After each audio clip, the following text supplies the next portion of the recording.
gem and the shining sword that was lost during the Battle of Emberdene Meadows 7 years ago. Now it's a poor holding, and she needs brave adventurers. Gee, I wonder if we've heard that before. To go after these treasures, to return them to her. She's got a poor holding. They don't even have a blacksmith.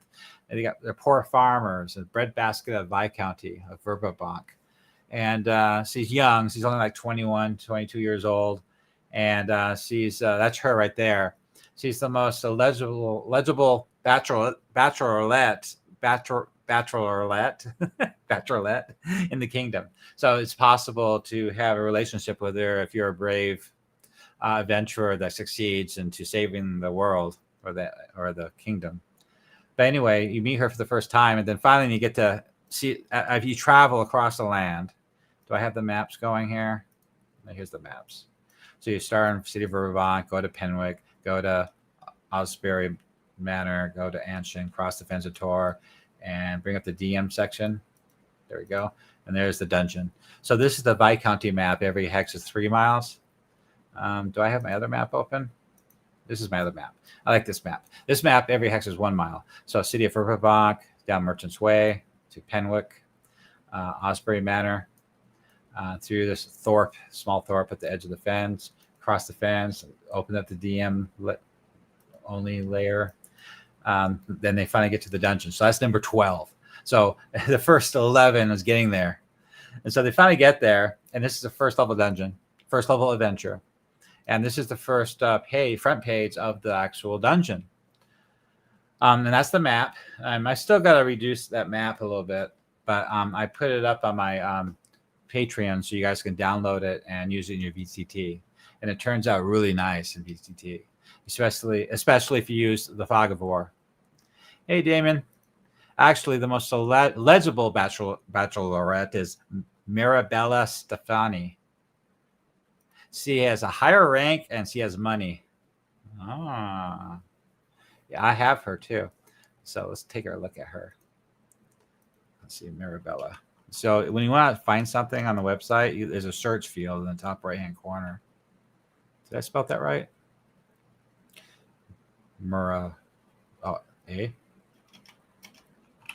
There she is.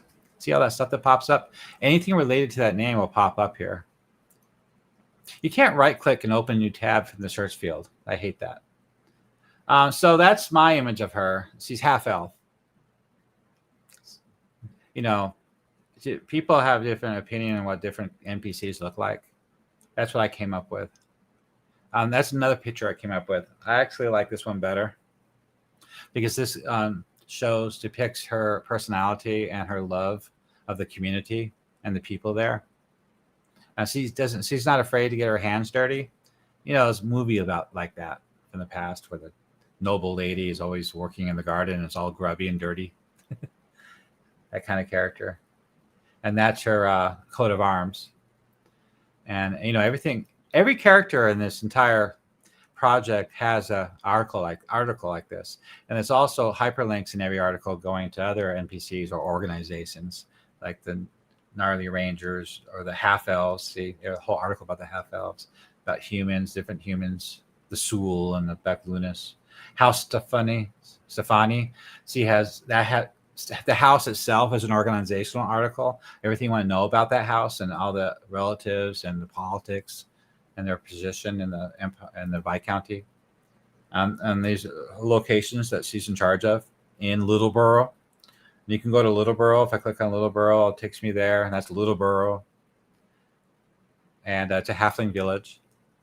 And then on the right is all these key locations like the inn and the sheriff's place. This is a small settlement. I didn't do a big production out of it like I usually do, like the village of Hamlet.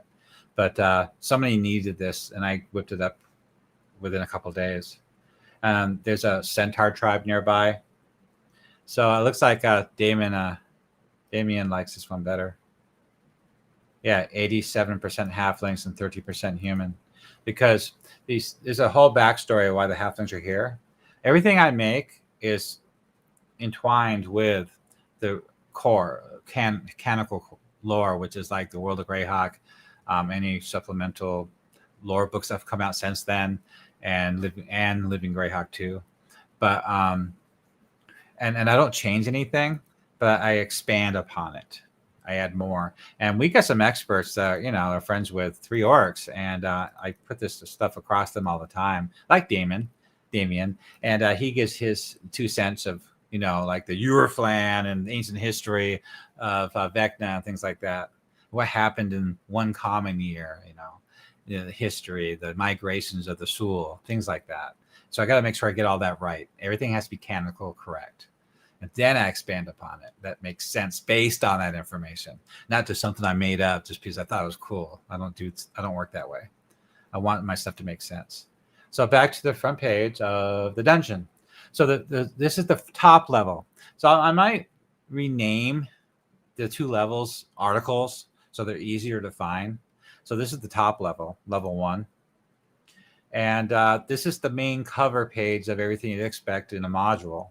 All the information about that location and 1 page. And then you scroll down, and on the right is a whole list of locations that are keyed, links to those rooms. And you can bring them up. They all have artwork, and they're all keyed. And I use a lot of 5e stat blocks in case I ever want to put this up on DM's Guild. It's all ready to go. But it doesn't take much. I always make sure I put the level of the character monster in there so you guys can convert it easy enough. There's 22 locations. There's more than 22 locations because there's 3A, 3B, 3C, 5A, 5B, C, D, E. So what, like 30 locations, I guess, as you can see. Here, I'll show you the map again in case you guys haven't seen it yet. I'm not logged in. Let's see if I click on it. I'm not logged in. I have to go back. Sorry. I got 2 monitors here. Come on. Okay, sorry. Let's get my sound pad out of here so I don't echo across the room. And anyway, it looks really good when you use it. So I already talked about how I keyed all this. I already went over it a few times. First level. I should log in. Let's see what I can do here.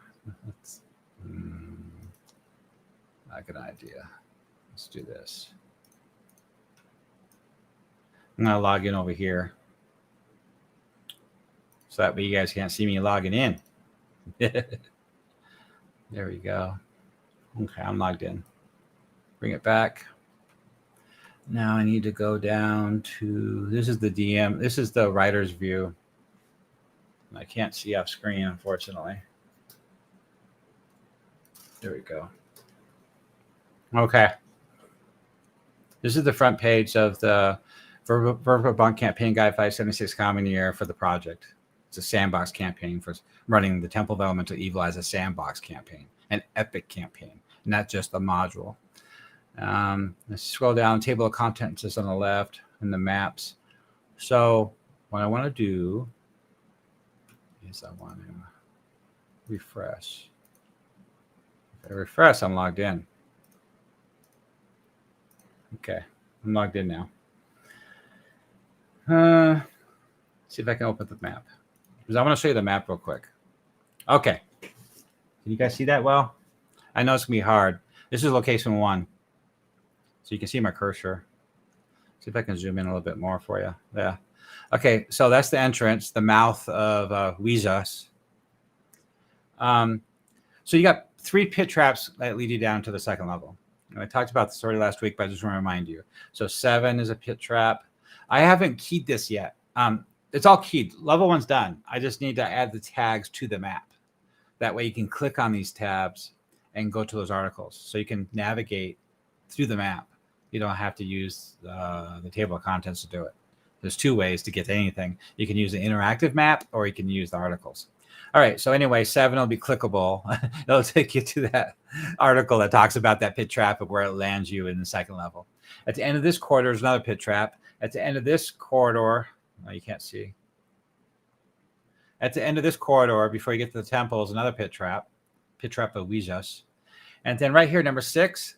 So originally, the Rick Bruner that wrote the module, he in his campaign, I guess he wanted to be there's supposed to be a 2nd level, But for the module, it's supposed to be run at conventions, 4-hour time slots. You don't have time to make anything too elaborate, which this was. So he blocked it off. So there was no second level, but there was supposed to be a second level. So, and it even says it in the module, if you were to clear the rubble, you could take you to the second level. So what I did is I'm going to have to redo that and add some stairs there. So the stairs there are going down to the second level. So you can walk down voluntarily down to the second level, or you can accidentally take one of the 3 pit traps down to the second level, and hopefully you survive to find your way out. And that's a reminiscent of old style Dungeons and Dragons from the 70s and 80s. Like the B1 module, the pit trap that takes you down to the caverns below, and I put a young red dragon in that pond. Anyway, that's what this is. So it adds excitement and a sense of urgency to the game, that you could really get screwed over big time. It's not holding your hand. It's not easy mode. It's hard. You have to be a good player to survive a dungeon. And that's what Dungeons and Dragons is all about originally. And back when I was growing up, when we first learned how to play D&D, we all made our own dungeons. And we tried to make them as deadly as possible with unique monsters, unique traps, unique treasures, unique rooms, encounters. Try to outdo each other. And then Dragonlance came along and kind of, changed D&D into a more of a narrative type of game. Anyway, so yeah, you got these 3 pit traps, and it makes the game dangerous. And if you find yourself down there in the second level, which I'll show you in a moment, hopefully you survive the fall, and hopefully you can get lucky enough to find your way out. And I'll try to create the second level to make sure that it is possible, but it'll be hard. It's kind of like playing Zork from back in the day, where you're trying to sneak around the corridors, trying to avoid the groove. So yeah, there's also right here, number 14. This is the audience chamber, and with a throne. Well, behind there's a secret door, and that's a access point to the outside, so you can actually escape the dungeon this way too. So there's 2 ways to get into the dungeon, here and here. There's a couple more ways to get into the dungeon on the second level. So not only, I'll show you in a moment, that you can find your way back to the first level, but you can also find an exit out if you're lucky and careful enough. Okay, so you got the 3 pit traps. So I just wanted to show you the top side. And I already went over this a few times before, so let's go ahead and look at the map again. So this is the front article, and I already showed you this before, but in this article is a link to number 20. 21? Where'd it go? I'm going to have to rename it, I think. Let's see, 20, 22. Am I blind? Well, it's called, damn it, NA. I'm looking for NA. Oh, there it is. It's the very last one. NA 13. Because this page is NA 12. So this is number 13. Scene 13. It's the second level. I'm going to rename this. So this is the second level of the dungeon. And I have not filled this out yet. Just got a little temporary thing here for now, because I want to do the rooms first and then write the synopsis and all the details on the cover page of what that whole level's about, like I did on the first level. So it's a placeholder for now. But on the right-hand side are the rooms I created so far. So they're linkable to these rooms I made. So room 1, right click. I'll right click and go there. So room 1 is the Hall of the Six. It's a crypt hall. So there's the stairs, right? Can you see that? No. So the stairs going down. And this is a riddle trick room. You have to solve the riddle of the 6 statues. And anybody that's been following me has been reading these articles on these locations. Notice that that it's very thematic to the Suel gods. I did a really good job. Did a lot of investigation and research on making this feel like a real ancient Suel Temple ruins.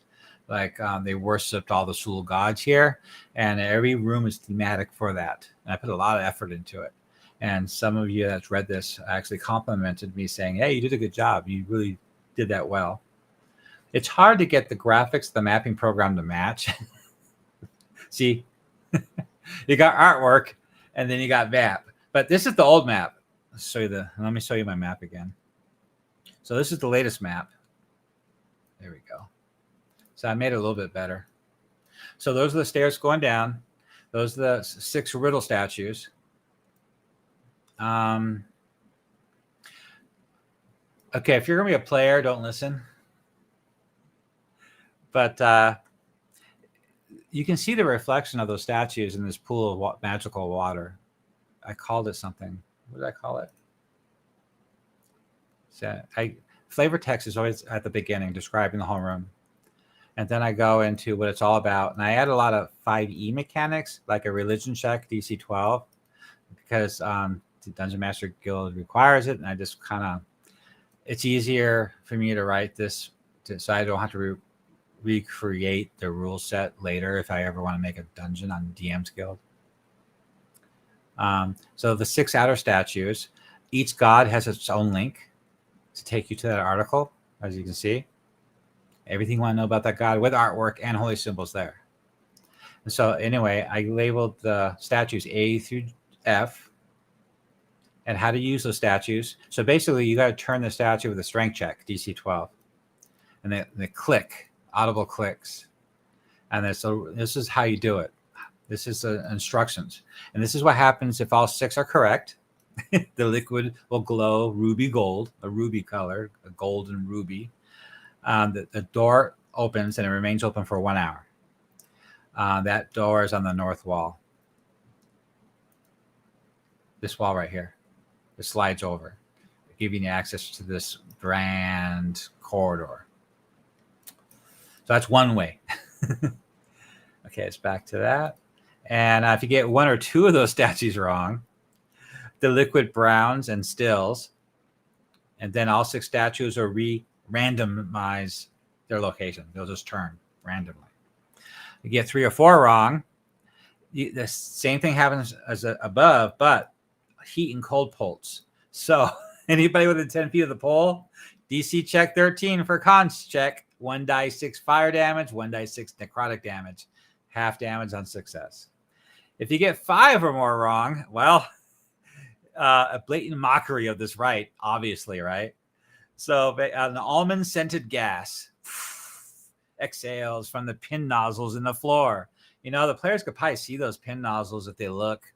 Anyway, it's measured gas. DC 13 con, you're poisoned for 1 minute. So you get some hints. I added some hints. Some clues I added, like the floor geometry, things like that. I put a book up in the library above about all this stuff, the mechanics of how this entire level works. So that book will help them figure out each of these rooms. The west door. So the other access out of here is the west door called Ruby's Law, and that's the door right there. And I had some. So this is as far as the orcs got. The Howling Moon Clan took over the top level. They've taken it over. They're using it as a base of operations, and they blasphemy. They defiled the altar, the Primaris, and also the other rooms, and they're basically looting the place for any kind of treasures and power items, and they know down below there's even more, and so this is as far as they got, as you can see from the picture. They didn't get past this room, so there are other orcs down here in other areas. You know why? Those 3 pit traps. Obviously, some of those orcs must have fell in them, right? So a lot of them will probably be dead. But I suspect the players might find 1 living pair of them huddled, hiding somewhere with a door. So that'd be kind of cool. Anyway, that's the west door. I'll lead you out of here to, there's that map again.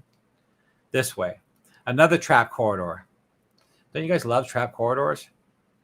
All right, so let's go ahead and take a look at that. Anyway, handouts, scaling the room. There's a lot of notes here for the Dungeon Master to help you run this room. So it's pretty cool. I got 2 kinds of artwork. I didn't know which one you guys would like, so I gave you both. Let's see. Now let's close that one and go to number 2. So number 2, so that's the hallway. See, I did a pretty good job getting the map to look like that hallway. Flavor text, what it looks like. So those are gems. Those are ruby gems. embedded into the floor, and some of them shine, as you can tell from the tiny ruby chips gleam at regular intervals. So what a clever player can notice. So this is another thing I want to talk about. Now, I run a role-playing game. We do not use, traditional Dungeons and Dragons. You don't use skill checks to solve everything. You only use a skill check if there's a significant chance of failure of game changing. So if a player can role play, and with his skill in playing a good game of Dungeons and Dragons, his experience, he should be able to figure out most things by role playing, including taking on other enemies, monsters, characters, traps. You can bypass a trap. You don't have to make a roll. If you see a dart trap in the lid of a chest, and then you see the hole, you can just block the hole with your dagger point, open the chest, it triggers. You're not going to get stuck by that. If that's the only trap, you're not going to be stuck by that dart because you blocked it with some wax or something. So there's ways to role play to bypass all sorts of things and to get your way with NPCs and monsters. It's all based on how you present yourself, how you talk, what you look like, your class, race, a whole list of stuff. So anyway, what I've been adding is help the Dungeon Master with that kind of thing. What the players can do, a clever player can do without resorting to your investigation check or whatever checks you guys are using. So how to pass without rolling, how to do that. And also, here's the checks in case you need them. Religion check, history check, things like that. The hazard, so these are the rubies. This is the environmental trap check. So it's basically a dex save 13. Take 2d6 fire, 1d8 necrotic damage, and prone takes damage with an advantage on save if you're prone. Anyway, here's some outcomes to help you role play, and this is the metal door itself. So, and it's more boxed outcomes. So I have a key description and article for the corridor, and then a separate one for the door. Yeah. So anyway, that's looking cool. I'm trying to get through these to clean them up too, so they're not too convoluted, so they're easier to run at the table. Okay, number 3 is the mortuary of Ruby Law. This is the first ceremonial hall, and the map for this is through here. It's this room, and as you can see, there's a lot of ways in. 1, 2, 3, 4, 5 doors. Big intersection. You see these dark circles here? Those are linked down below to the furnaces. So as heat are generated and flowing up through these pipes into this room to be used in their ceremony of treating the dead. And then this is a drainage ditch down here, a grate that flows down through this 5-foot corridor. Each square right here is 5 feet. So don't get confused about the tiles. It's these squares that are 5 feet. Okay, so let's go ahead and look at the article. All right, so when you first walk in, arrival, the attendants there, the recent dead there, there's an orc. This is where some of those orcs are. The custodian is here, and how you react. The features here, the purpose and feel. So I got a section for each door, the north door, the west door. I have a picture of the west door too to help you guys out. I guess it's a trick to open that. The south grate, they call it the bone wash drain. They're treating the dead here.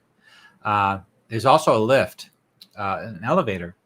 Let's look at the map again. Map. See? An elevator. This takes you down to those furnaces I was talking about, the natural cavern down there. It's called Beltar's Domain. Beltar, the god, the Suel god. The Guardian and the social puzzle, boxed outcomes, secrets and treasures, the Custodian.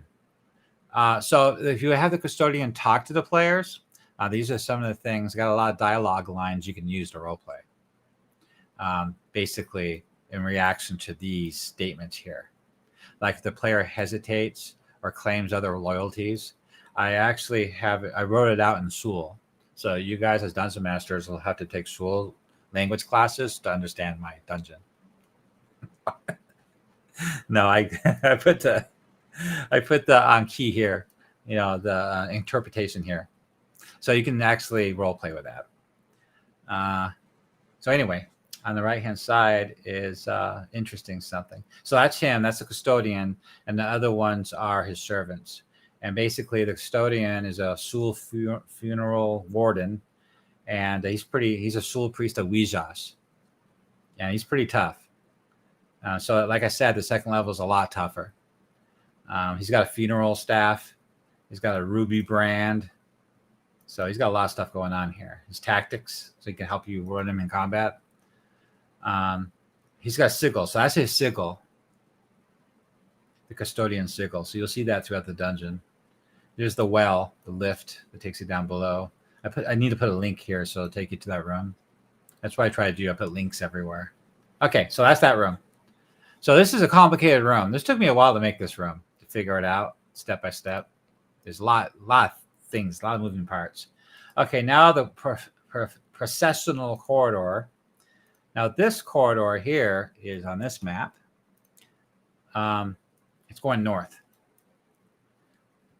So you'll see these urns. They're bells. I'm sorry, they're bells. It's in the picture. All this stuff is in the picture. Oh, I need to put a door here. And then this is where the crypts are going to be. I've been working on these crypts all day today. I got 3 of the crypts done, or 4 of the crypts done. There's going to be 6 total. And I'm gonna go ahead and spread them out through here and have them connect to this, and then have them connect down here to Beltor's cavern down here. So there's a lot of ways to get around in this dungeon. A lot of exploration. So let's look at the map again. The picture.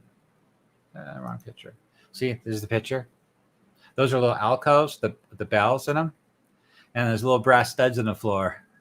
I highly suggest that players should hop on each one of them just to see what happens. That's how you explore, right? I always tell players to do stupid stuff like that. If they're going to sit there and hum and ha and not figure out what to do, I'll just start throwing out stupid suggestions, and I crack myself up. And they give me bad looks. They glare at me. All right, so there are incense bells and plaques to Ouijas, and I have full flavor text describing them. And what happens? The light is bright 20 feet, dim 20 feet, magical, lawful flame, all the stuff you need to know. Dispel magic rules. This is an environmental trap. The fun stuff. Basically, spikes explode from the ground, not needle spikes with thin hook blades. So 2d8 piercing, 2d6 necrotic, and you're knocked prone. Stuff like that. You can crawl 5 feet per round. Just a lot of fun. How to bypass without rolling. That whole role-playing thing I was talking about earlier. You don't need to roll all the time. Boxed. These are outcomes, so you can help your role play. I need to put these in italics. I like to put everything you read in italics. So there's a lot of stuff here. There's just a lot of stuff. So I suggest I always overwrite and overcreate. Because some Dungeon Masters need more hand holding. But you read it through and just run it the way you want to run it. It doesn't have to do that much damage if you don't want it to be. It all depends on what level your characters are, right? All right, so next one would be the Asari. Sorry? How do you say that? Asari stacks. It's basically where they keep all the bones. So this room is really cool. They move on sliding tracks. I guarantee you're not going to find dungeons anywhere anybody's ever made. I've been doing this for 40 years. Most people's dungeons are so simple. It makes you just fall asleep. All right, so roll and feel on how these racks work. I got rules on how the racks work, so the players can use them to their advantage in combat against the undead here. There's an environmental trap. It's called the bone chain.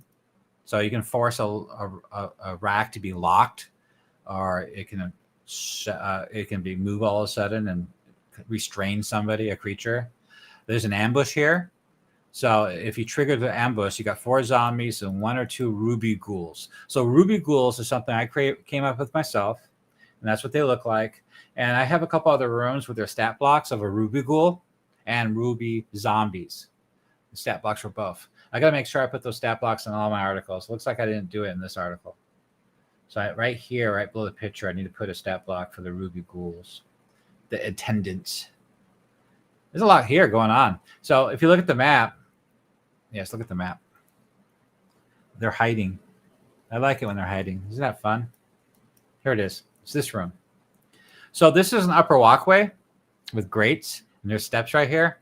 And those are rows of skulls and bones and bones and bones and bones. And that's a rotating chain grinder. That's a meat grinder.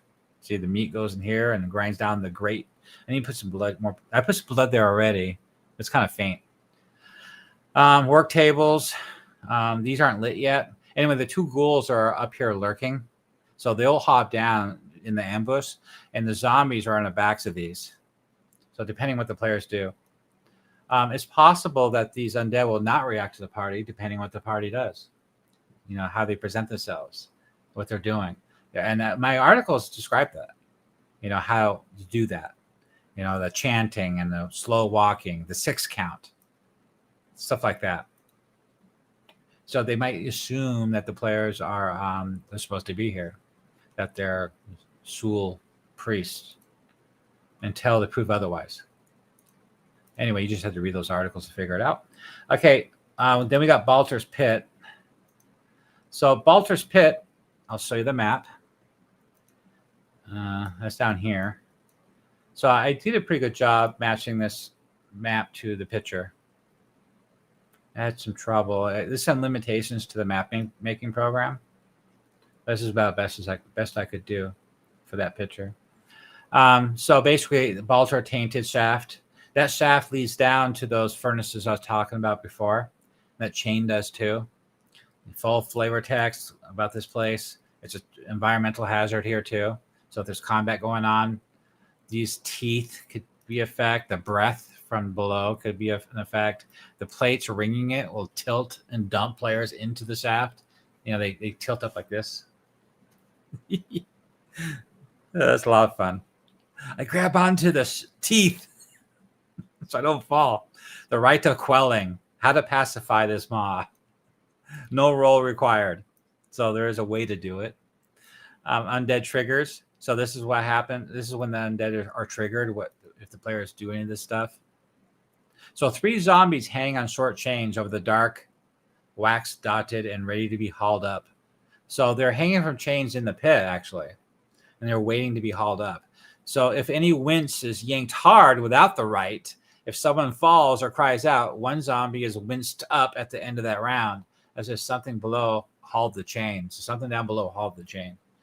And add another zombie every other round while the maw is angry.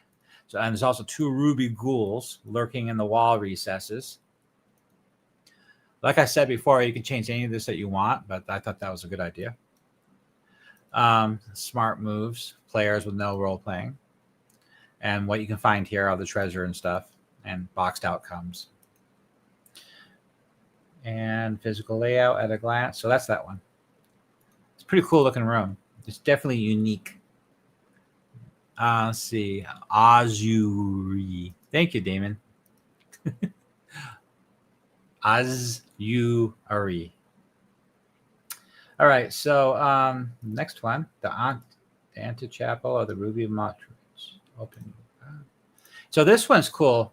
This is a side chapel for the Ruby Mortarch. He's the one he's the high level priest that was awakened.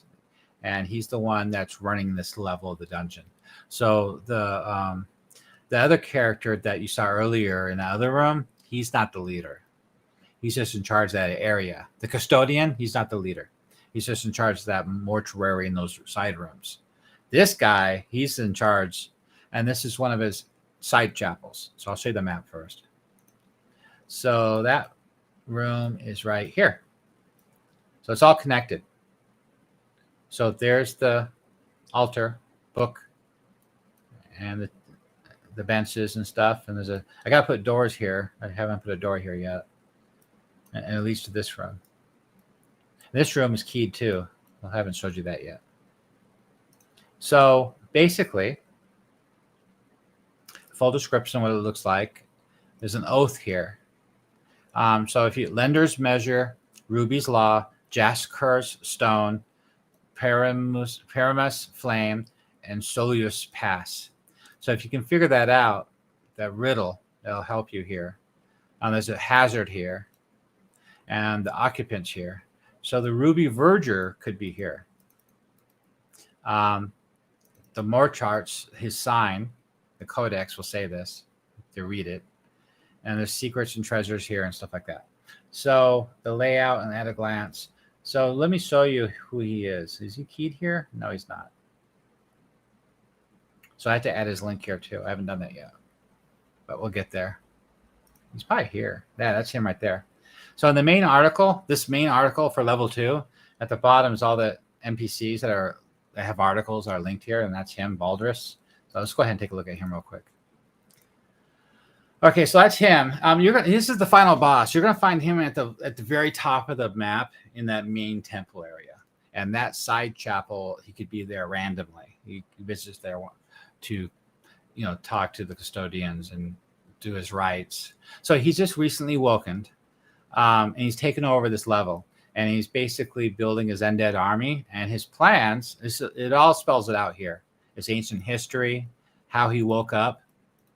His goals. So short-term, mid-term, and long-term goals. So basically what he wants to do is he's already his short-term goal is to take over this lower level, and there's 3 steps to that. And then he wants to reconsecrate the temple. He wants to take over the top side again. And this has been desecrated by those orcs in the name of Rumps. So he wants to take that back over and bring back the Suel Temple back to its glory, its former glory, with him as the high priest again. And then he finally wants to raise the Ruby polity, Solius ruled by law, that can rival other cults in the region, aligning with the deities of order and industry. So he'll become a major political power within the region if he's able to do that. That's his ultimate goal. He's going to be a problem for all the other organizations in the Gnarley Forest and the Viscounty of Verbobonc and Divers. But the players should be able to put a stop to him, hopefully. This is how he views the gods, his opinion on the different gods, and his relationships to the people in the dungeon, and what he's doing, and his boons and bargains. So if you help him, he can give you a boon or a bargain or a bane, and these are things he can give you. If you confront him, I wrote out a speech. So that, always the big bad guy at the end of James Bond movies, they capture James Bond and give him this long speech, how he's going to destroy the world. Well, anyway, I wrote one out for him. So this is like the Emperor of Star Wars is going on and on about how he's going to succeed and just get the ultimate power, unlimited power. On the right-hand side is what he looks like. And that's going to be the final room, by the way, the end boss. So he's pretty powerful, as you can see. He's a wraith. And he's got a lot of powers. He's got lair room effect too. And he also has legendary actions and stuff. And anyway, that's him. So I just kind of put him together today. And that's as far as I got. At least I got him done so I can start adding him to the rooms. Okay, so now let's go to, that was the antechamber. Now the entry hall of pillars. So this room is the first room into the crypt area. And if we look at the map again, it's this room right here. So tonight, after my live stream, I'll probably start mapping over here if I feel like it. I got to map the crypts in this area. So what we're going to look at now are articles in this area. It hasn't been mapped yet, but you can see the pictures. So that's the first room. And basically, this gives you access to all the other crypts in this labyrinth of crypts. With flavor text and all that. And a trust gate. So that door right there at the very end is this door right here. So this is a sealed door, and it's a trick. You have to a riddle for you to be able to figure out how to open it. And that leader has not figured out how to open this yet. He's about to, but if the players do first, they're going to set free another high priest. That's going to be a lot of fun. It's another wraith. So if they can get in there, he's got a lot of good loot, some cool magic items, or they could help him somehow or another with role playing. You know, these are lawful creatures, so there's a way of dealing with them if you use the laws of Ouijas and the Suel's gods against them or with them. You can actually get them to do things because they follow set rules of the Suel gods, even though he's a wraith. I think I'd roleplay him as the hunger of the undead would consume him throughout the role playing. Sometimes it'll come forth, and so the players have to be really careful. You know how like a vampire all of a sudden is getting hungry. You know that vampire's really cool. You go out, you go bar hopping with them, go drinking. You're dancing on the dance floor with this vampire, and then all of a sudden he starts getting hungry when he sees blood. You know, that kind of thing. You know, so this wraith is always hungry, right, for the living, but he's still a high priest of Ouijas, of the Suel faith, and he's lawful. So there's ways I outlined it here. And if you scroll down, so this article is just the room before you go in there. So the side halls to the rest of the crypts. I also put a wandering monster table here. I thought, where'd it go? Where's my wandering monster table? I thought I made one. Did I forget to add it? It must be in another room.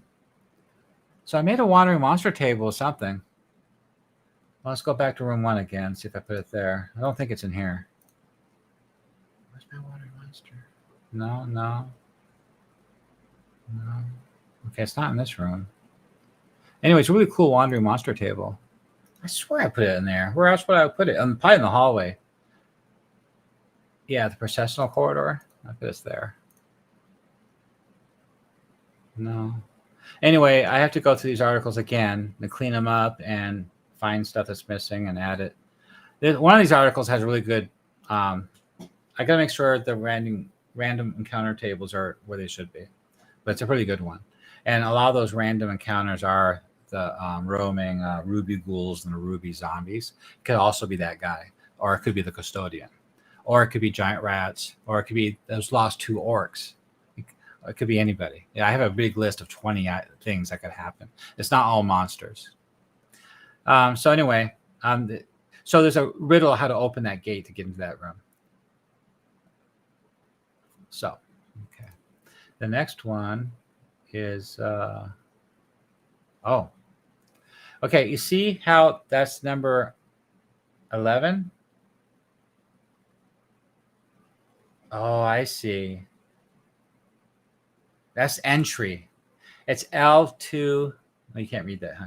Okay, that's L. I see what I did wrong. It's L211 dash entry. So this is the first group into the area. I have a cover article for the entire area. We need to look at that first. I bet that's where the wandering monster is. So this is the main article for the entire crypt area. The other article we just saw was the first room in that area. I probably have to rename it. All right, so this is the main article for this area, and there's the giant rats, and then there's a patrol. So ruby ghouls, ruby zombies, the ruby custodian, the behavior of the patrol, what they're doing, the rewards here, the hooks of these other side chambers here. There's a ruby zombie right there. So there's a stat block for him. And this right here on the right is the random encounters. I knew I put the random encounters somewhere logical. It's at the beginning of the article for all the crypts. So this is a separate random encounter table, D12, for the crypt area. So I intend to make another random encounter for the hallways outside the crypts. Yeah. Anyway, you can see there's a gray ooze. Dark mantles, carrion crawlers, Darrow, a Grick, Ruby Patrol, Ruby Work Party, Ruby Custodian Inspector, and a Ghoul, a Muster. So stuff like that. You know, this is a role-playing event. Yeah, navigational snapshots. It's all put together well and organized here. The region. So you got a region role, how to run it in this area, and regional features. Like it's a common, these bulletproof things are common in all the areas around the crypts, not just a particular crypt. A standard alcove. So a standard alcove is, like Skyrim, Elder Scrolls, the alcoves for the dead in their crypts. They're horizontal, embedded into the wall, and they're laying down with their arms crossed over them. And they're usually stacked up 2 or 3 high, these alcoves. Yeah, I went with that theme. And this is a description of what those alcoves look like right here. And also, there's a chance of any activity in the area to randomly awaken one of them, one of the zombies. And he'll come to life as a zombie and engage the party. If there's a lot of combat or noise going on, there's a certain % chance. And I outlined that too. Okay, so that was 11 and 11. So, yeah, 16 is last, but let's go back to 11 again. So this is the Wing of Stone, and this is what I did. So on the right-hand side is the crypts. So this isn't these links right here, 11A, 11B, 11C. Those are what I created today. They're on side crypts, and so they're only located in this article. And if you go to, I got a lot of stuff open. Oops. I go to campaigns, noble ambitions. And see what I mean about the articles for running this module? There's 1, 2, 3, 4, 5, 6, 7, 8, 9, 10, 11, 12 is the first level of the dungeon. If I scroll down, 13 is the second level of the dungeon. And these are all the rooms in that level. And if I go down to location 11, these are sub-articles. These rooms are in this area. So that's where I put them. So the master table of contents has it laid out right. And if you go to that article right there, L211, you'll see those links. See? They're on the right. So we'll look at A. So that's A. This is that one behind that door. That wraith, that's him. He's of House Varus. House Varus. So I have a whole history about him and everything. And he actually has a speech, dialogue. So he'll speak to the players, and he'll threaten them too. So it's kind of cool. He's got a stat block as well. See, that's him. And he's pretty nasty. He's worth 2,300 experience points. So that's kind of cool. Anyway, that's the first room. And so the master of this whole high priest of this entire level, he hasn't able to free him yet. So if he's able to free him yet and get him to join forces, that'd be even more powerful. That's what he wants. So that's A. So this is 11B, another crypt in the area. And those are those pictures of those again. In fact, see those 2 pictures? Those are the crypts I was talking about. They're like little alcoves. So B again. So this is B, and this is another riddle room. You use those pressure plates to do something, and that knot on the wall. And there's a little riddle there. That's pretty cool. Then you got C. Where's my C? Dang it. Okay, then there's C, the last one I did today, the Pillar Truss. So this is interesting. So this one I have half caved in. This is where I stopped today. The internet kept going down at the coffee house. This one's half caved in. So there's subterranean caverns around this area, and some of the rooms have been caved in and they broken into from these caverns that go to the Underdark, and also that furnace room that I haven't even showed you yet. And so you can get through this complex through these tunnels too, and come across different wandering monsters. And these different kind of wandering monsters, that's how they get into this area of the crypts, through this broken through floor, as you can see. So back to the main thing. Now, I thought I created another one. Belcher's Pit. Oh, the Flame Transit. Okay, this one I've skipped over. Yeah, so this is the one in the caverns down below. So look at the map again. So as you can see, this pit right here goes down to that article, that room. There's a cavern underneath this. And there's going to be caverns going through here, this direction. Come around here and connect you to the crypt right here. That crypt that was caved in, that's where it's going to be connected to. Also, the caverns are going this way, too, to connect all these, as you can see. See, they're all caved in with underground streams and ponds and other parts of the dungeon that was caved in. And see, like this right here is the bottom of that one pit by the temple. If the player falls into that pit, I haven't even begun to work in this area yet. It's just a rough draft so far, but this is where they'll fall. So if they end up here, they're gonna have to go this way. They're gonna see the stream. Okay, do I want to take a right or a left? Well, if they take a left, I'm gonna connect right here to this furnace area. And they'll probably feel the heat coming from that way. But also, I'll redirect this stream to go south more. And there's a ledge along the stream, and that's going to lead out to outdoors. So it's an access point to the dungeon at this point. So they can just leave the dungeon if they're lucky enough to take a left. So they'll probably... So I do that a lot. You'll find this in old school essentials too. They have foreshadowing in dungeons. So one corridor, like the one to the left here along the stream, you're going to smell fresh air. But the other corridor they haven't added yet, it's going to go this direction. You're going to feel the heat from the furnace room, the furnace cavern. So that tips players off what they can smell, and what they can hear, and what they can feel. So I make sure I include that in all my flavor text for every room. Or I try to. I should do it. Focus more on it. All right. So if you go to the right, you got another choice, left or right. To the left, they're going to hear the stream because you can hear it. They're also, when you get farther up here, you're going to see it. To the right is an access way out. It's a long way out, so it's not going to be any fresh air. But that tunnel could lead deeper into the Underdark. Actually, this tunnel right here. Yeah. This water right here, I'm not sure yet how deep that is or how far down to the surface of that water is going to be from the ledge. You know, you might have to jump in, like it might be 10 feet or 20 feet deep to get to it. Yeah, or it could be even. I'm not sure yet. I haven't really thought about that area yet. Right here is the other trapdoor from above that you drop down into. This is where they'll end up at. There's a trap room, as you can see. They're spinning away. That's gonna be fun.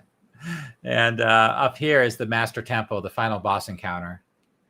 And I'm not, that's what I did so far. I probably have to change things.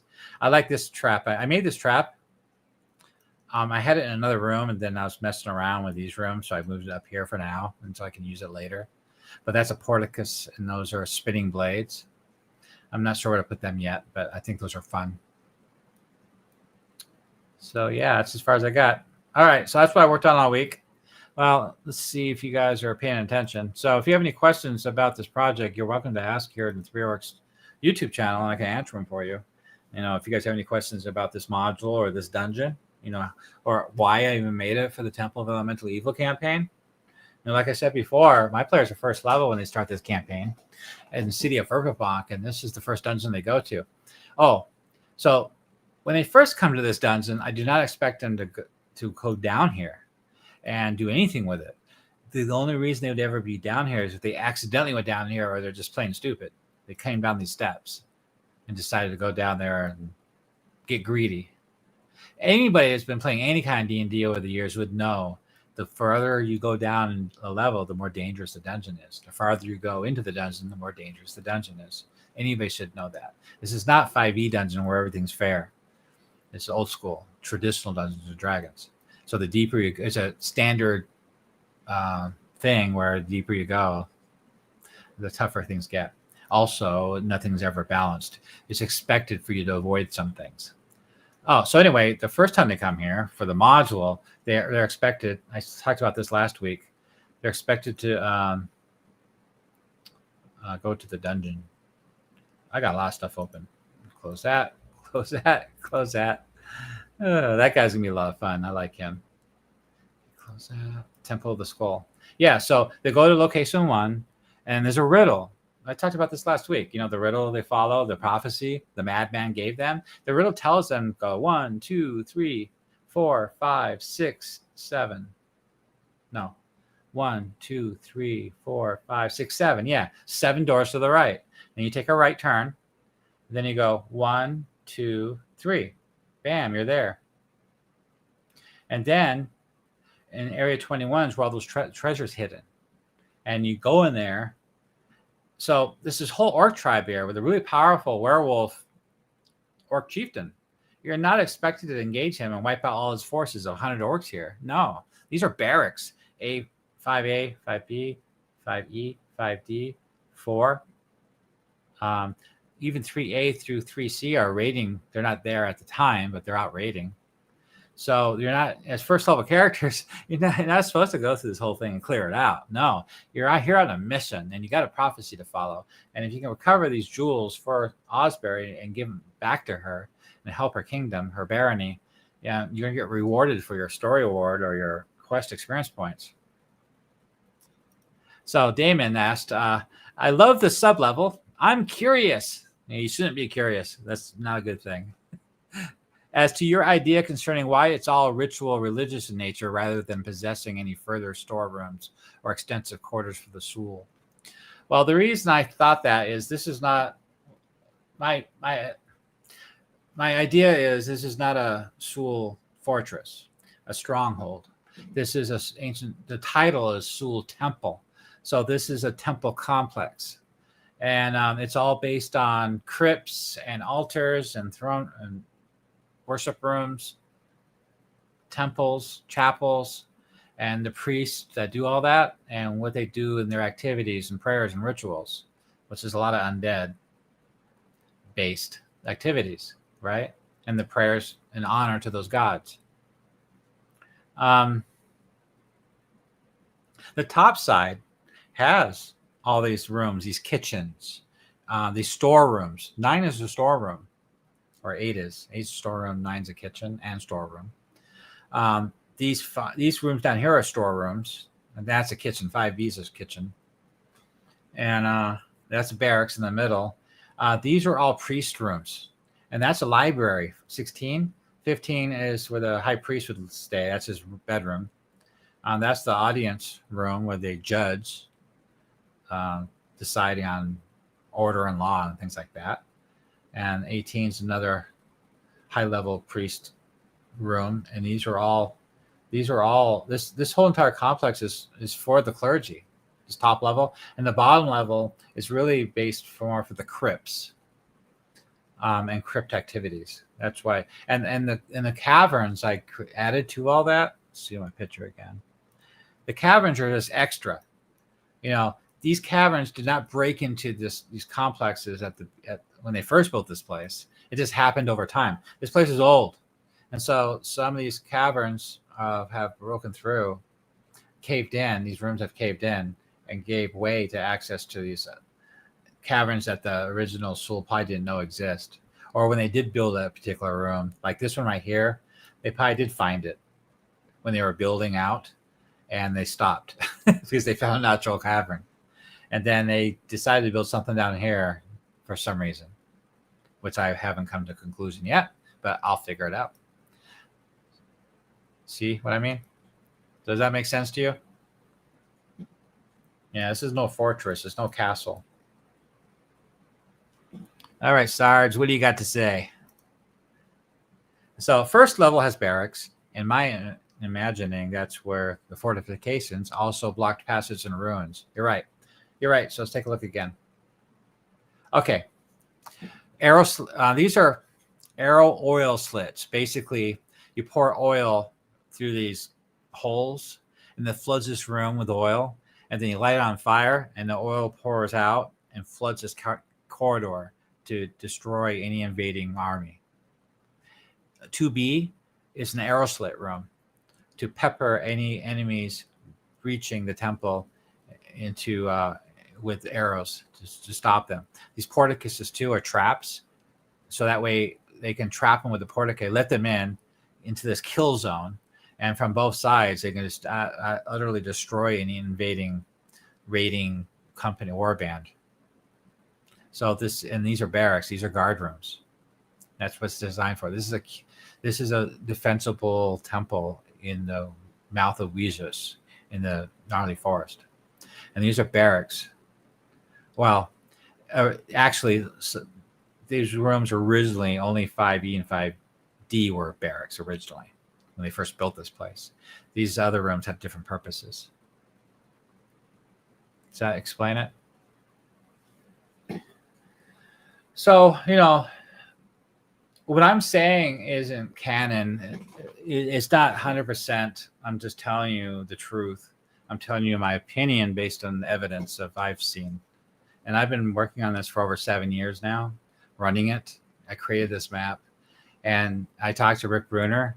And it pretty much, basically, that's my opinion based on the facts that I see here in front of me. A dungeon master could come up with, different ideas that are a little bit different, So Damon said, if memory serves, there are murals. Yep, there's murals on the walls at the top level celebrating the conquest of the other local creatures. The barracks on the top level are insufficient to explain that. Well, think about it, though. So back in the day when the Suel ruled, you remember that for talking about ancient history, they first invaded the Viscounty in like negative, 400 common year. I have a history article. So when they did invade, the Suel did a kingdom invaded, or Suel expanded here, and at one point they were in charge. They were dominant in the area, and so this was just one temple. This wasn't their base for their entire Suel Empire. It was just one temple of many. There's a lot of these temples around. And there's also, most people don't live in a temple, in a dungeon. Most people live in villages with other Suel people. And mostly, though, most of those people are probably mixed anyway, but they still worship the Suel pantheon. That's why there are Suel temples in the city of Verbobonc, because originally when the Suel were around, they had those gods were worshipped. But it was only for a short span of history. I don't have it in front of me, but I could look it up real quick. So what we do, good example of how to use this thing, is go to the encyclopedia. The encyclopedia knows all. And we want history, law, and politics. And the history of the Euroflan race. The history document of Verbobonc. Let's do that one first. All right. So there's a lot of blah, blah, blah, blah. 1. The era of the Euroflan, the first human settlements, negative 3,000 common year. Nothing to do with this area. Here we go. But the extent to damage to Verbobonc is unknown. The Elves of Selene. Vecna.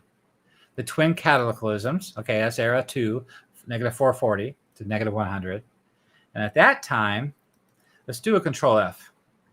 Let's speed things up. That Verbobonc. Where's my cursor? Okay, Verbobonc. I sure do write that a lot, don't I?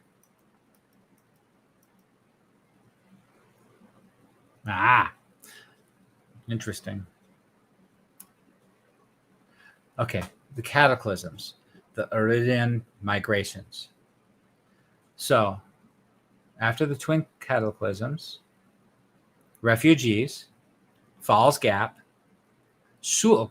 At the same time, the Suel refugees, possibly related to the Maur of Ernst, began arriving in the Wild Coast. Adding to the instability, these conflicts did not immediately lead to permanent human control of the region. It set the stage for later power struggles. Okay. Just to let you guys know, I put bullet points here of key facts from the narration. This is a shorthand version of history, by the way. I wrote it in this way for quick reference only while running the game. Because you don't want to read a 200-page somebody's writing about the history of Greyhawk. If you're trying to run a game at the table and you're trying to figure something out, you want to get to that core information reference quickly. And that's why I wrote it this way. This history is a reference for running this campaign. It's not the full exacting every detail history of other articles that this is related to. Okay, so -440 and 3, -100 to 1C W C Y. No Suel. Okay, the modern Verbobonc 8 common ear. I should do a Control C for Suel. A lot of Flan, Vecna, Elves of Luna, Legacy of Many People.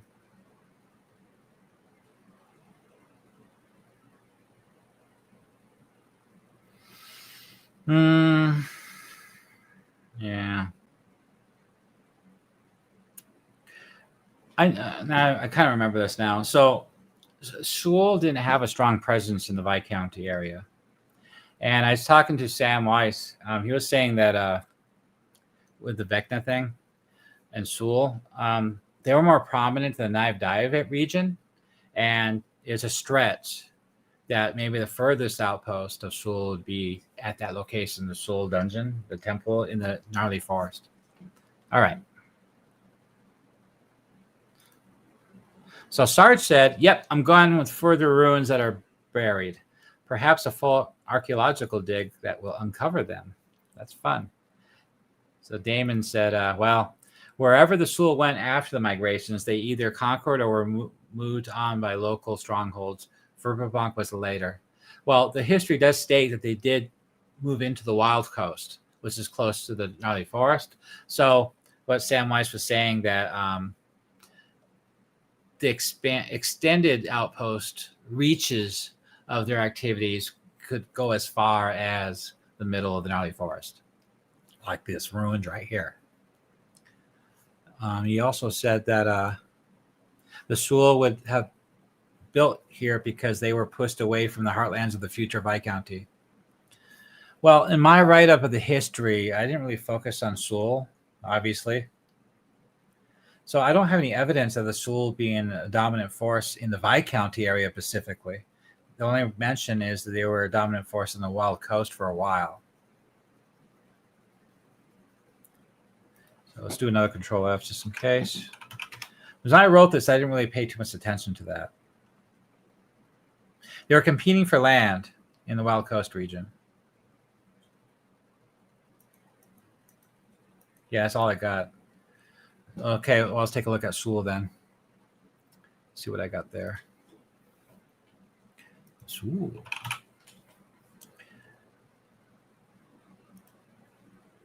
So the human race, the culture and their history, people, society, religion, geography. So they went to the Sea of Dust, the Frost, Ice, and Snow Barbarians, the Duchy of Ernst, and the Scarlet Brotherhood. I know the Scarlet Brotherhood has a lot of ties with the Wild Coast. They deal with that. You counter them there.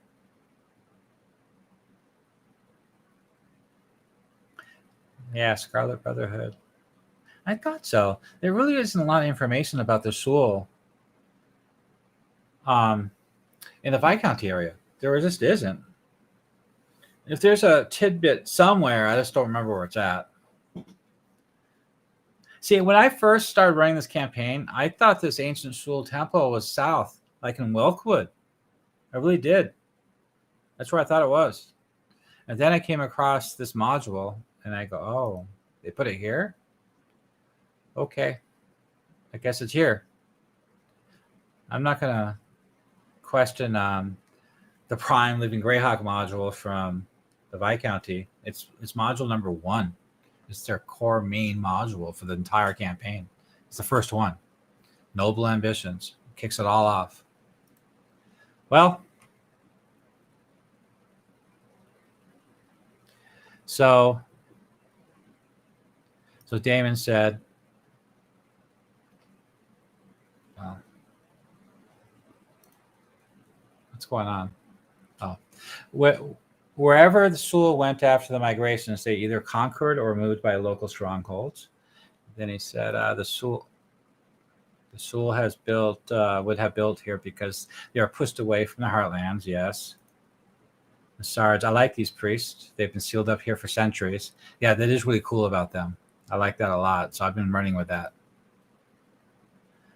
Sards, yeah, there's other ruins in the Sus. Yeah, the Sus.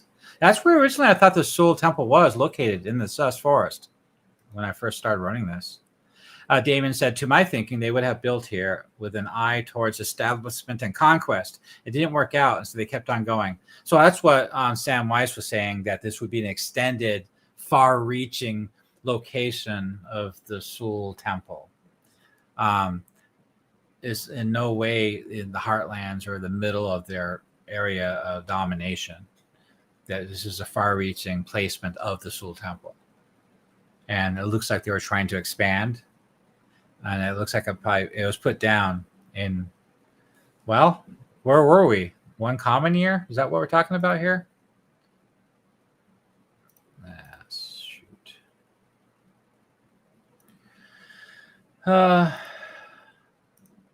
Oh yeah, I have to go back. There we go.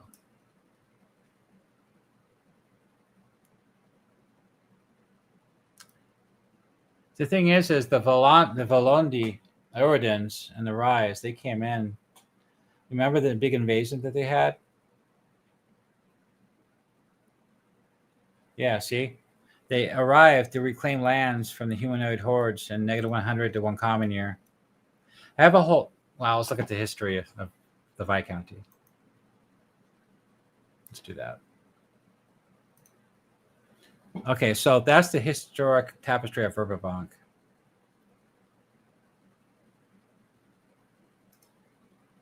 Let's see what this one. That's right. So I wrote this special article about this with the help of Sam Weiss, I think, and I think Damien, you helped me with this. I'm not sure. Yeah, Sam Weiss. I got his credentials right here.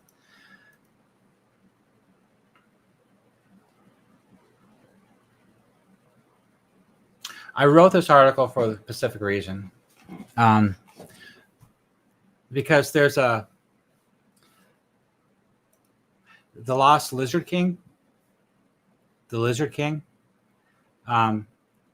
he rose in the Fens of Tor in 1 common year, and the first Viscount of Verbobonc went to war with him and put him down. So Vecna... Yeah, I put all this stuff here. All these credits.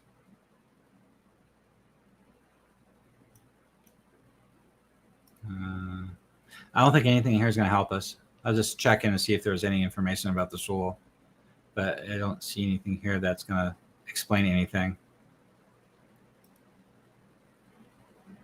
I'm trying to place the age of the temple when Suel was in the area. This article is not going to help me do that. I have to go to the other article to figure that out. Pre-2000. Okay, so I give up on that one. So let's go back to this one again. Where's that chart at? The Short War.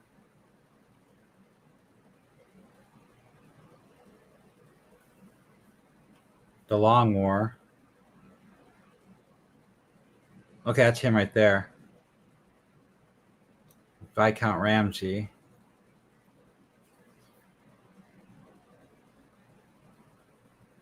Yeah, see, the Ardy's presence faded after 117 common year.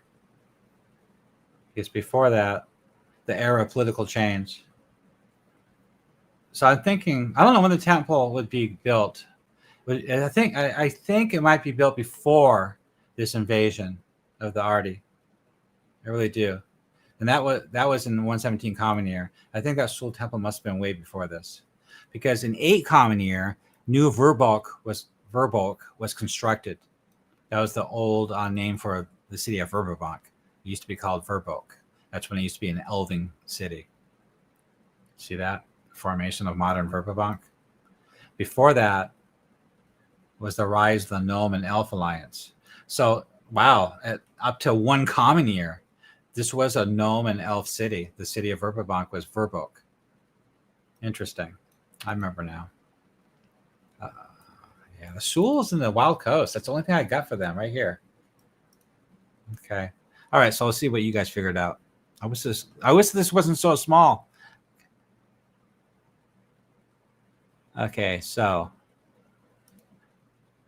did that work?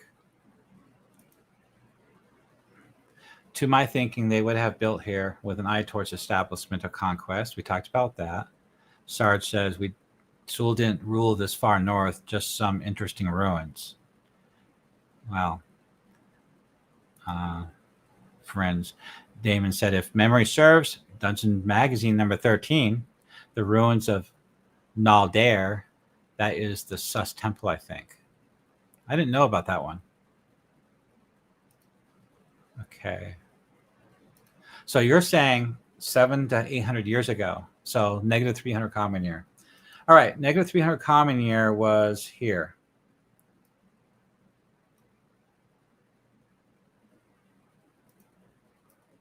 Well, that's when the Flan empires collapsed, consumed by war, the twin cataclysms.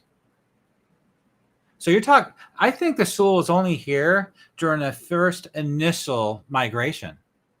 That's probably when they built that temple, now that I'm thinking about it. That's probably built around negative 200 Common Year, roughly, give or take 100 years. That's what I would think. Now, I know there's some articles about this that are much more, goes into much more depth, but I didn't really want to go into that much for reference material to run the game at the table.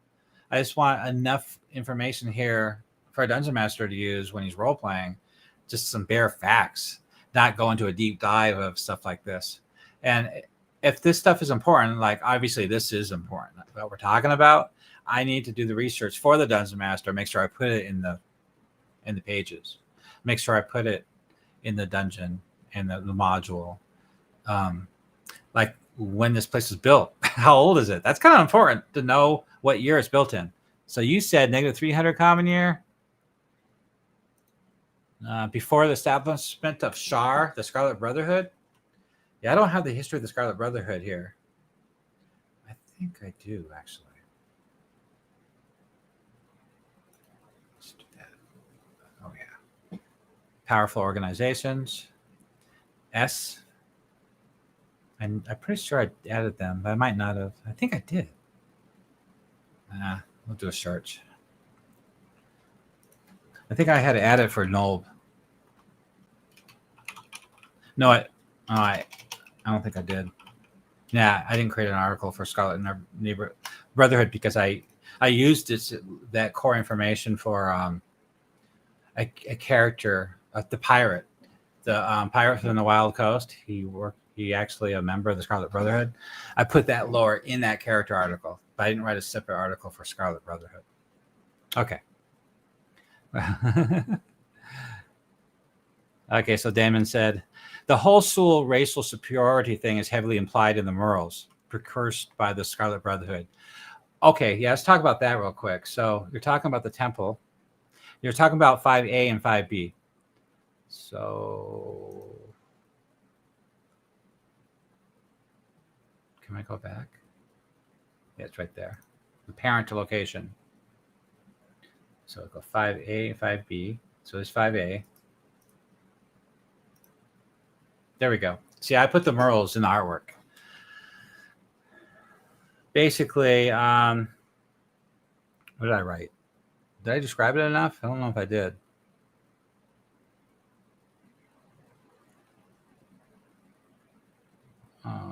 Really? I didn't describe the mural? That was a mistake. I thought I put it in here. On the wall shows two vast armies braced across a green meadow. That's all I put in there. Okay, I'll reference the original module and make sure I didn't leave anything out. But I did put the image there. So that's 5A. And 5B. See, this is the kind of stuff that you guys wish you'd point out during the day while I'm writing this stuff. That's why I always link these articles in the Discord so you guys can look it over and critique it and say, hey, you're missing this. You need this. How old is that temple? So B is that mural on the wall, that fresco. And I said that it was a wall-length mosaic shows a fantastic city, curtain walls bristling with tall spires, and yet taller needles rising from the city heart. And there's a picture. A picture's worth 1,000 words. Pretty cool, huh? Yeah, Damon. Yeah, I'll go over it. You know, this is one of those things I really have to focus on when I want to, if I decide to create this as a Dungeon Master Guild module, because it's a product that people are going to buy and use, and the product should be done and complete. And the final rough, you know, it's not a rough draft like this is, where we're constantly editing these articles and changing them around and improving them and fixing mistakes and stuff. I put the link.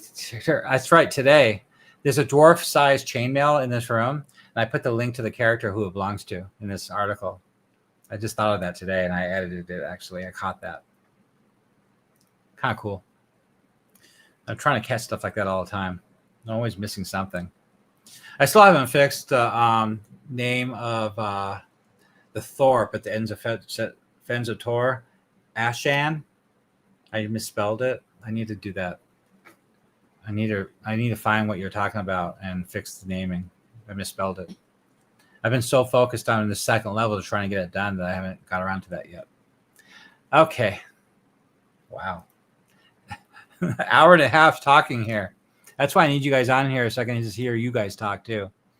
I think the other barracks have some murals or frescoes as well. But yeah, you're right. They do. And so basically, yeah, when the initial migration of the soul, they built this temple here. And it ended up being nothing. It fell. So when did it fall? It fell during the RD expansion, right? Does that make sense?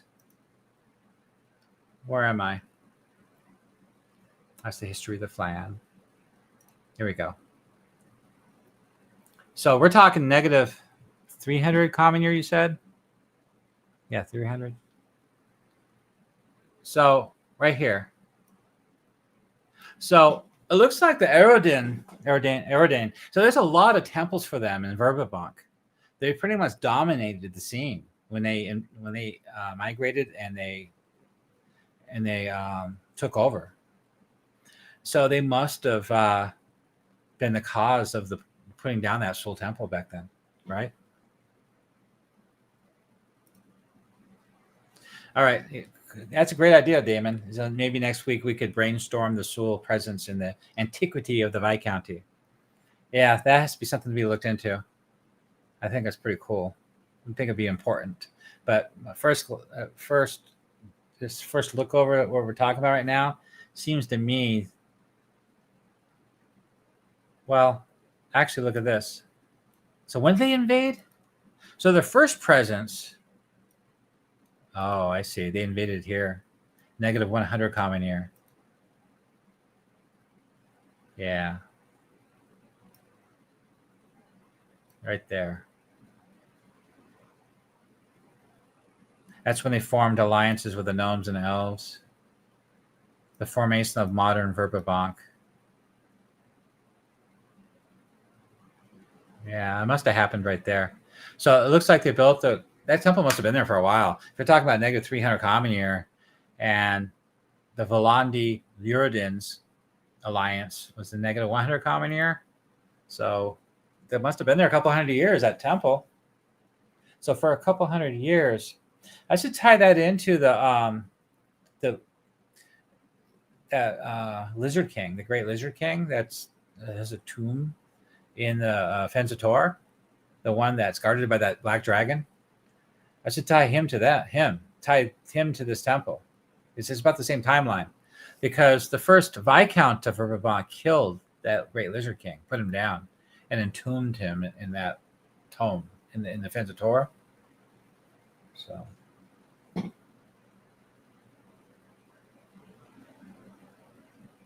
Damon said, "Yep, I reckon the Suel pushed in, then the Oridans handed their asses to them." He also said it would have been a spicy, war-torn time. Vecna expanding, the Suel and Oridans raiding and establishing strongholds, and the Flan ducking for cover. Great story. Top ideas. Thank you. All right. There was a really useful discussion here. We went into some stuff here that I try to get more feedback from you guys on. I'm glad we did talk about this. It's going to be really useful. So let's go ahead and work on this some more during the week, and I can start editing these articles and update the module, the front page of the actual module article. This one right here. Yeah. This is about running it and what it's all about. I don't have a history part. So that's what's missing here. This article is missing a history. So this is the main article for the first level. So I don't have a history. That's what's missing. I put a lot of work into the gods. As you can see, I even made a chart. And the orcs that are there, I put a lot of work into them and what they've been up to. But yeah, no actual history of the temple, because I didn't really know it. Yeah. All right. That's something we're going to work on during the week. This is not a lot of information to draw from. So I'm really good at creating articles and writing a lot. If I can draw from something to inspire me, some facts, and then I can spin it and expand it and entwine it with all the other lore so it works. So it's not contradictory to other stuff that we've written or it's been written in the past. Yeah. All right. Well, it's been an hour and 40 minutes. I'm exhausted. So I was tired before we even started this. Well, this is a good time to wrap it up. So I'm going to go ahead and stop this right now. And we're going to go ahead and say, hey, if you want to join the Three Orcs Discord, that's what it's for. For all you guys, I work on this daily, every day, all day long. And every time I write an article like this, I'll say, okay, this article's done. I put it up. It's my first draft. Look it over, guys. Tell me what you think of it. Any changes that we should make, or maybe I'm missing a room or adding some more information or lore. I added dialogue or flavor text, magic items, NPCs, monsters, maps. All that stuff gets put up on the Three Orcs Discord channel for you guys to critique and look over. Also, if you guys want to create stuff too to help out with the project, I'm more than welcome to, because we can add it to the website, because this is a fan content website for everybody to use for free at the table. It follows the Wizards of the Coast fan content policy, and it's all free for you to use, including the maps, the VTT maps, which I share on my Patreon as well. Now, you can join the Patreon for free and get access to all those maps and stuff, but if you want a higher resolution version of a lot of this stuff, you'll have to be a member. That way you can download it and use it to print up at your table or use it in your VTT. Some of those maps are really big. They're like 50, 60 megabytes. Also, follow my YouTube channel here. Every week on Sundays, I do a live stream to review everything we did all week. And sometimes I like to have a guest on. If you run your campaign, and each Dungeon Master runs their campaign a little different, I'd like to hear what they've been doing with this material and how they've been running, what their players have been up to, what they've encountered, because everybody starts their campaign differently. Some starts in Diverse, others Wild Coast, others City of Verbobonc, or the traditional way of running it right outside the village of Hamlet. So I like to, hear about that too. So sometimes I'll have a guest to come on, like a writer, an author, like from Living Greyhawk, and he'll talk about his work during the Living Greyhawk days, and that's a lot of fun too. All right, well, I hope you guys like everything I've been doing, and you're more than welcome to join the Three Orcs Discord, so that way we can keep continuing this project and expand it further out to really make it this epic sandbox version of this campaign area to bring to life for your players to really enjoy the world of Greyhawk.